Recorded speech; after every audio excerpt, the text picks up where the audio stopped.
சாமுவேலின் முதலாம் புஸ்தகம் 9ஆம் அதிகாரம். பென்யமீன் கோத்திரத்தாரில் கீஸ் என்னும் பேருள்ள மகா பராக்கிரமசாலியான ஒரு மனுஷன் இருந்தான். அவன் பென்யமீன் கோத்திரத்தானாகிய அபியாவின் மகனான பெகோராத்திற்கு பிறந்த சேரோரின் புத்திரனாகிய அபியேலின் குமாரன். அவனுக்கு சவுல் என்னும் பேருள்ள சௌந்தரியமான வாலிபனாகிய ஒரு குமாரன் இருந்தான். இஸ்ரவேல் புத்திரரில் அவனை பார்க்கிலும் சௌந்தரியவான் இல்லை. எல்லா ஜனங்களும் அவன் தோளுக்கு கீழாயிருக்கத்தக்க உயரமுள்ளவனாயிருந்தான். சவுலின் தகப்பனாகிய கீசுடைய கழுதைகள் காணாமற் போயிற்று. ஆகையால் கீஸ் தன் குமாரனாகிய சவுலை நோக்கி, நீ வேலைக்காரரில் ஒருவனை கூட்டிக் கொண்டு கழுதைகளை தேட புறப்பட்டு போ என்றான். அப்படியே அவன் எப்ராயிம் மலைகளையும் சலீஷா நாட்டையும் கடந்து போனான். அங்கே அவைகளை காணாமல் சாலீம் நாட்டை கடந்தார்கள். அங்கேயும் காணவில்லை. பென்யமீன் நாட்டை உருவ கடந்தும் அவைகளை காணவில்லை. அவர்கள் சூப் என்னும் நாட்டிற்கு வந்தபோது சவுல் தன்னோடிருந்த வேலைக்காரனை நோக்கி, என் தகப்பன் கழுதைகளின் மேலுள்ள கவலையை விட்டு நமக்காக கவலைப்படாதபடிக்கு திரும்பி போவோம் வா என்றான். அதற்கு அவன், இதோ இந்த பட்டணத்திலே தேவனுடைய மனுஷன் ஒருவர் இருக்கிறார். அவர் பெரியவர். அவர் சொல்லுகிறதெல்லாம் தப்பாமல் நடக்கும். அங்கே போவோம். ஒருவேளை அவர் நாம் போக வேண்டிய நம்முடைய வழியை நமக்கு தெரிவிப்பார் என்றான். அப்பொழுது சவுல் தன் வேலைக்காரனை பார்த்து, நாம் போனாலும் அந்த மனுஷனுக்கு என்னத்தை கொண்டு போவோம்? நம்முடைய பைகளில் இருந்த தின்பண்டங்கள் செலவழிந்து போயிற்று. தேவனுடைய மனுஷனாகிய அவருக்கு கொண்டு போகத்தக்க காணிக்கை நம்மிடத்தில் ஒன்றும் இல்லையே என்றான். அந்த வேலைக்காரன் பின்னும் சவுலை பார்த்து, இதோ என் கையில் இன்னும் 1/4 சேக்கல் வெள்ளி இருக்கிறது. தேவனுடைய மனுஷன் நமக்கு நம்முடைய வழியை அறிவிக்கும்படிக்கு அதை அவருக்கு கொடுப்பேன் என்றான். முற்காலத்தில் இஸ்ரவேலில் யாதொருவர் தேவனிடத்தில் விசாரிக்க போனால் ஞானதிஷ்டிக்காரனிடத்திற்கு போவோம் வாருங்கள் என்பார்கள். இந்நாளிலே தீர்க்கதரிசி எண்ணப்படுகிறவன் முற்காலத்தில் ஞானதிஷ்டிக்காரன் எண்ணப்படுவான். அப்பொழுது சவுல் தன் வேலைக்காரனை நோக்கி, நல்ல காரியம் சொன்னாய், போவோம் வா என்றான். அப்படியே தேவனுடைய மனுஷன் இருந்த அந்த பட்டணத்திற்கு போனார்கள். அவர்கள் பட்டணத்து மேட்டின் வழியாய் ஏறுகிற போது தண்ணீர் எடுக்க வந்த பெண்களை கண்டு, ஞானதிஷ்டிக்காரன் இங்கே இருக்கிறாரா என்று அவர்களை கேட்டார்கள். அதற்கு அவர்கள், இருக்கிறார். இதோ உங்களுக்கு எதிரே இருக்கிறார். தீவிரமாய் போங்கள். இன்றைக்கு ஜனங்கள் மேடையில் பலியிடுகிறபடியினால் இன்றைய தினம் பட்டணத்திற்கு வந்தார். நீங்கள் பட்டணத்திற்குள் பிரவேசித்த உடனே அவர் மேடையின் மேல் போஜனம் பண்ண போகிறதற்கு முன்னே அவரை காண்பீர்கள். அவர் வருமட்டும் ஜனங்கள் போஜனம் பண்ண மாட்டார்கள். பலியிட்டதை அவர் ஆசீர்வதிப்பார். பின்பு அழைக்கப்பட்டவர்கள் போஜனம் பண்ணுவார்கள். உடனே போங்கள். இந்நேரத்திலே அவரை கண்டு கொள்ளலாம் என்றார்கள். அவர்கள் பட்டணத்திற்கு போய் பட்டணத்தின் நடுவே சேர்ந்தபோது இதோ சாமுவேல் மேடையின் மேல் ஏறி போகிறதற்காக அவர்களுக்கு எதிரே புறப்பட்டு வந்தான். சவுல் வர ஒரு நாளுக்கு முன்னே கர்த்தர் சாமுவேலின் காது கேட்க, நாளை இந்நேரத்திற்கு பென்யமீன் நாட்டானாகிய ஒரு மனுஷனை உன்னிடத்தில் அனுப்புவேன். அவனை என் ஜனமாகிய இஸ்ரவேலின் மேல் அதிபதியாக அபிஷேகம் பண்ண கடவாய். அவன் என் ஜனத்தை பெலிஸ்தரின் கைக்கு நீங்களாக்கி ரட்சிப்பான். என் ஜனத்தின் முறையிடுதல் என்னிடத்தில் வந்து எட்டினபடியினால் நான் அவர்களை கடாட்சித்தேன் என்று வெளிப்படுத்தியிருந்தார். சாமுவேல் சவுலை கண்டபோது கர்த்தர் அவனிடத்தில், இதோ நான் உனக்கு சொல்லியிருந்த மனுஷன் இவனே, இவன்தான் என் ஜனத்தை ஆளுவான் என்றார். சவுல் நடுவாசலிலே சாமுவேலிடத்தில் வந்து, ஞானதிஷ்டிக்காரன் வீடு எங்கே சொல்லும் என்று கேட்டான். சாமுவேல் சவுலுக்கு பிரதியுத்தரமாக, ஞானதிஷ்டிக்காரன் நான்தான். நீ எனக்கு முன்னே மேடையின் மேல் ஏறிப்போ. நீங்கள் இன்றைக்கு என்னோடே போஜனம் பண்ண வேண்டும். நாளை காலமே நான் உன் இருதயத்தில் உள்ளது எல்லாவற்றையும் உனக்கு அறிவித்து உன்னை அனுப்பிவிடுவேன். 3 நாளைக்கு முன்னே காணாமற் போன கழுதைகளை பற்றி கவலைப்பட வேண்டாம். அவைகள் அகப்பட்டது. இதல்லாமல் சகல இஸ்ரவேலின் அபேட்சையும் யாரை நாடுகிறது? உன்னையும் உன் வீட்டார் அனைவரையும் அல்லவா என்றான். அப்பொழுது சவுல் பிரதியுத்தரமாக, நான் இஸ்ரவேல் கோத்திரங்களிலே சிறிதான பென்யமீன் கோத்திரத்தான் அல்லவா? பென்யமீன் கோத்திரத்து குடும்பங்களிலெல்லாம் என் குடும்பம் அற்பமானது அல்லவா? நீர் இப்படிப்பட்ட வார்த்தையை என்னிடத்தில் சொல்வானேன் என்றான். சாமுவேல் சவுலையும் அவன் வேலைக்காரனையும் போஜனசாலைக்குள் அழைத்து கொண்டு போய் அவர்களை அழைக்கப்பட்டவர்களுக்குள்ளே தலைமையான இடத்திலே வைத்தான். அழைக்கப்பட்டவர்கள் ஏறக்குறைய 30 பேராயிருந்தார்கள். பின்பு சாமுவேல் சமையற்காரனை பார்த்து, நான் உன் கையிலே ஒரு பங்கை கொடுத்து வைத்தேனே, அதை கொண்டு வந்து வை என்றான். அப்பொழுது சமையற்காரன் ஒரு முன்னந்தொடையையும் அதனோடு இருந்ததையும் எடுத்து கொண்டு வந்து அதை சவுலுக்கு முன் வைத்தான்.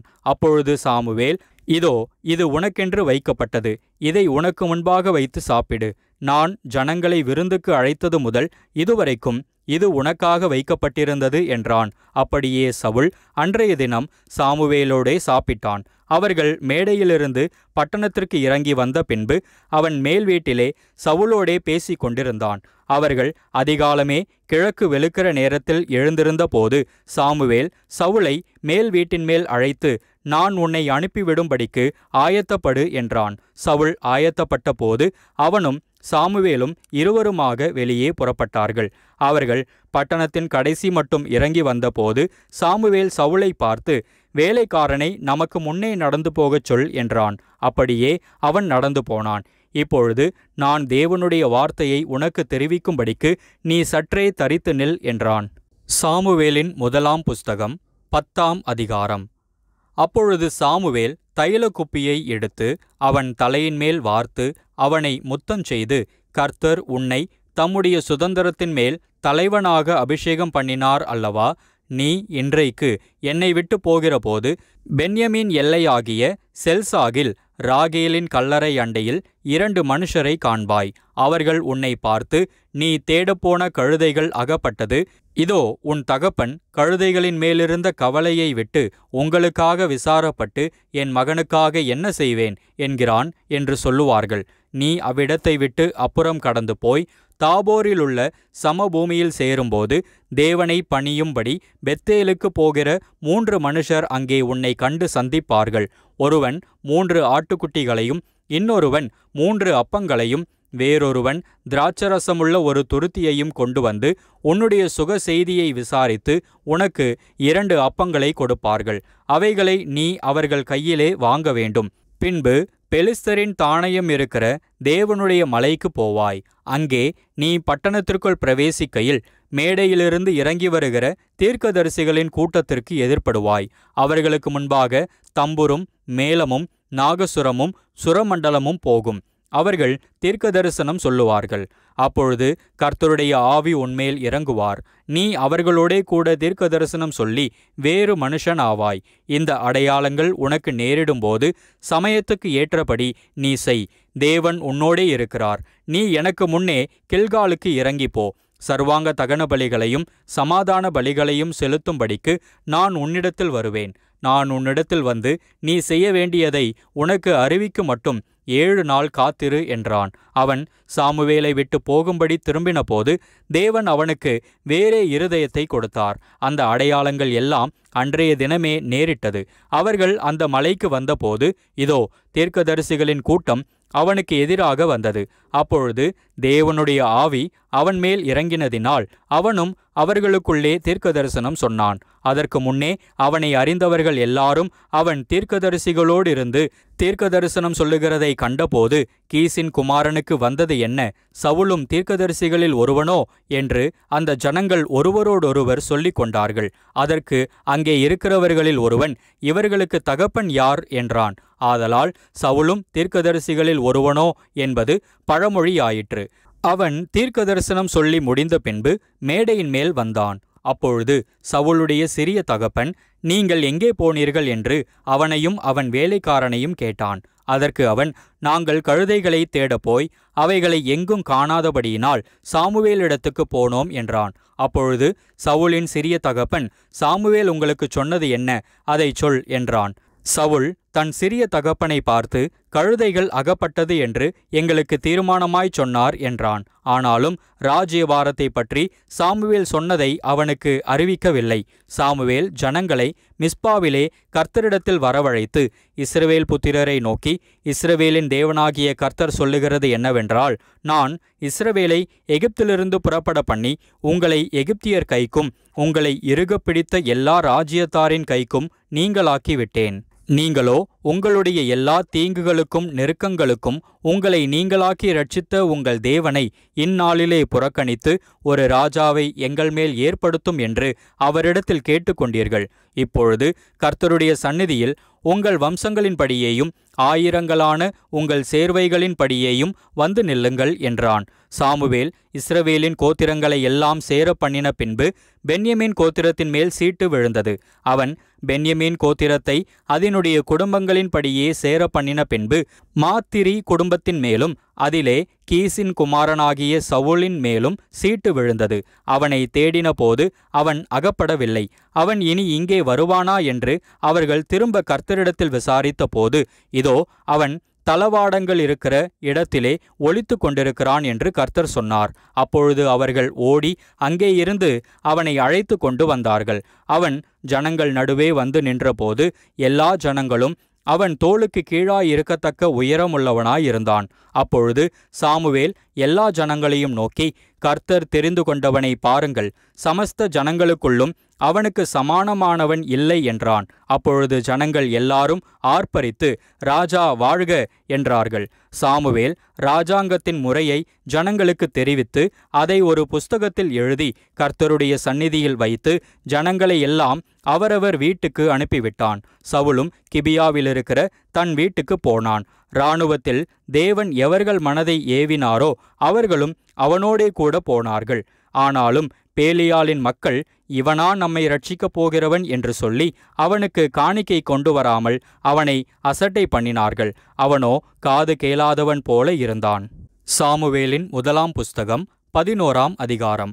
அக்காலத்தில் நாகாஸ் என்னும் அம்மோனியன் வந்து கீலேயாத்திலிருக்கிற யாபேசை முற்றுகை போட்டான். அப்பொழுது யாபேசின் மனுஷர் எல்லாரும் நாகாசை நோக்கி, எங்களோடே உடன்படிக்கை பண்ணும், அப்பொழுது உம்மை சேவிப்போம் என்றார்கள். அதற்கு அம்மோனியனாகிய நாகாஸ், நான் உங்கள் ஒவ்வொருவருடைய வலது கண்ணையும் பிடுங்கி இதனாலே இஸ்ரவேல் எல்லாவற்றின் மேலும் நிந்தை வரப்பண்ணுவதே நான் உங்களோடே பண்ணும் உடன்படிக்கை என்றான். அதற்கு யாபேசின் மூப்பர்கள், நாங்கள் இஸ்ரவேல் நாடெங்கும் ஸ்தானாபதிகளை அனுப்பும்படி 7 நாள் எங்களுக்கு தவணை கொடும், எங்களை இரட்சிப்பார் இல்லாவிட்டால் அப்பொழுது உம்மிடத்தில் வருவோம் என்றார்கள். அந்த ஸ்தானாபதிகள் சவுலின் ஊராகிய கிபியாவிலே வந்து ஜனங்களின் காது கேட்க அந்த செய்திகளை சொன்னார்கள். அப்பொழுது ஜனங்கள் எல்லாரும் சத்தமிட்டு அழுதார்கள். இதோ சவுல் மாடுகளின் பின்னாலே வயலிலிருந்து வந்து ஜனங்கள் அழுகிற முகாந்தரம் என்ன என்று கேட்டான். யாபேசின் மனுஷர் சொல்லிய செய்திகளை அவனுக்கு தெரிவித்தார்கள். சவுல் இந்த செய்திகளை கேட்டவுடனே தேவனுடைய ஆவி அவன் மேல் இறங்கினதினால் அவன் மிகவும் கோபம் மூண்டவனாகி ஓரினை மாட்டை பிடித்து துண்டித்து அந்த ஸ்தானாபதிகள் கையிலே கொடுத்து இஸ்ரவேலின் நாடுகளுக்கெல்லாம் அனுப்பி, சவுலின் பின்னாலேயும் சாமுவேலின் பின்னாலேயும் புறப்படாதவன் எவனோ அவனுடைய மாடுகளுக்கு இப்படி செய்யப்படும் என்று சொல்லி அனுப்பினான். அப்பொழுது கர்த்தரால் உண்டான பயங்கரம் ஜனத்தின் மேல் வந்ததினால் ஒருமனப்பட்டு புறப்பட்டு வந்தார்கள். அவர்களை பேசேக்கிலே லக்கம் பார்த்தான். இஸ்ரவேல் புத்திரரில் 3 லட்சம் பேரும் யூதா மனுஷரில் 30,000 பேரும் இருந்தார்கள். வந்த ஸ்தானாபதிகளை அவர்கள் நோக்கி, நாளைக்கு வெயில் ஏறுகிறதற்கு முன்னே உங்களுக்கு இரட்சிப்பு கிடைக்கும் என்று கீலேயாத்திலிருக்கிற யாபேசின் மனுஷருக்குச் சொல்லுங்கள் என்றார்கள். ஸ்தானாபதிகள் வந்து யாபேசின் மனுஷரிடத்தில் அதை அறிவித்தார்கள். அதற்கு அவர்கள் சந்தோஷப்பட்டார்கள். பின்பு யாபேசின் மனுஷர், நாளைக்கு உங்களிடத்தில் வருவோம், அப்பொழுது உங்கள் இஷ்டப்படியெல்லாம் எங்களுக்கு செய்யுங்கள் என்றார்கள். மறுநாளிலே சவுல் ஜனங்களை 3 படையாக வகுத்து கிழக்கு வெளுத்து வரும் ஜாமத்தில் பாளையத்திற்குள் வந்து வெயில் ஏறும் வரைக்கும் அம்மோனியரை முறிய அடித்தான். தப்பினவர்களில் 2 பேராகிலும் சேர்ந்து ஓடிப்போகாதபடி எல்லாரும் சிதறி போனார்கள். அப்பொழுது ஜனங்கள் சாமுவேலை நோக்கி, சவுலா நமக்கு ராஜாவாயிருக்கப் போகிறவன் என்று சொன்னவர்கள் யார்? அந்த மனுஷரை நாங்கள் கொன்று போடும்படிக்கு ஒப்புக்கொடுங்கள் என்றார்கள். அதற்கு சவுல், இன்றைய தினம் ஒருவரும் கொல்லப்படலாகாது, இன்று கர்த்தர் இஸ்ரவேலுக்கு இரட்சிப்பை அருளினார் என்றான். அப்பொழுது சாமுவேல் ஜனங்களை நோக்கி, நாம் கில்காலுக்கு போய் அங்கே ராஜ்யபாரத்தை ஸ்திரப்படுத்துவோம் வாருங்கள் என்றான். அப்படியே ஜனங்கள் எல்லாரும் கில்காலுக்கு போய் அவ்விடத்திலே கர்த்தருடைய சந்நிதியில் சவுலை ராஜாவாக ஏற்படுத்தி அங்கே கர்த்தருடைய சந்நிதியில் சமாதான பலிகளை செலுத்தி அங்கே சவுலும் இஸ்ரவேல் மனுஷர் யாவரும் மிகவும் சந்தோஷம் கொண்டாடினார்கள்.